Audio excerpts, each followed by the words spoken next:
twashaka tubanza tubwira bariko batwumviriza bose yuko ajya amajambo ya Gerard Ndabirabe atariyo n'amajambo y'ikinyoma, kuko ivyo abahinga mu vy'ubuvuzi batubwira, ivyo abantu bize banonosoye ivy'imigera nk'iyi ya coronavirus batubwira nuko ufise urucanco, warose urucanco hanyuma bigashika ukagwara coronavirus itagusinzikaza nk'umuntu atarafise urucanco. Uko niko kuri guhari uno munsi. Nivyo hariho abantu bishika bakagwara coronavirus mbereke n'abahitana mu gihe baba basanzwe bafise icanco, ariko abo bantu ni bake cane ugereranije n'abantu bafatwa na coronavirus ikabasinzikaza, abandi mbere ikanabahitana basanzwe bataronse incanco. Mw'iki gihe cikiza coronavirus tugomba kumviriza cane abahinga mu vy'ubuvuzi,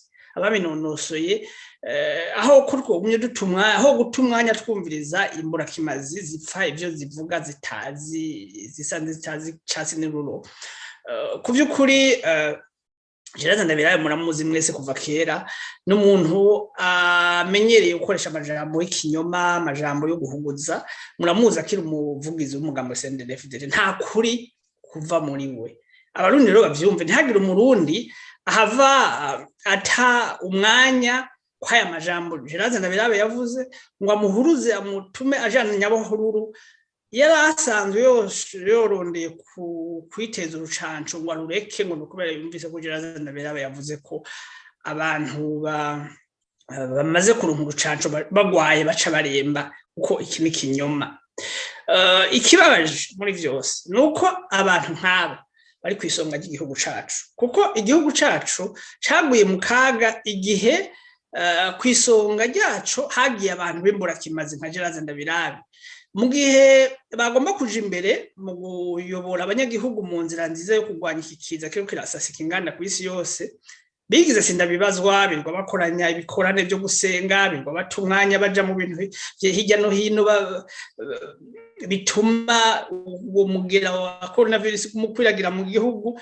Aba n'abayobozi b'imburakimazi, si mu Burundi ho nyene turamaze kubona n'ahandi si henshi, ariko hari imburakimazi z'abarongozi.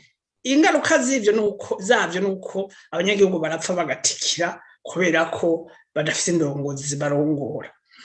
Rero abarundi tubimenye, nta leta dufise, nta barongozi dufise batuje imbere muri urugamba wo kurwanya coronavirus. Twigwaneko, uwushoboye kuronka urucanco arufate, utarushoboye naho nyene ntaco, mugabo akora ibishoboka vyose yisunga ry'amabwirizwa y'ishirahamwe mpuzamakungu rijejwe amagara y'abantu OMS, kugira ngo dukore ibishoboka vyose turwanye iki kiza kigiye kwiragira mu gihugu cose.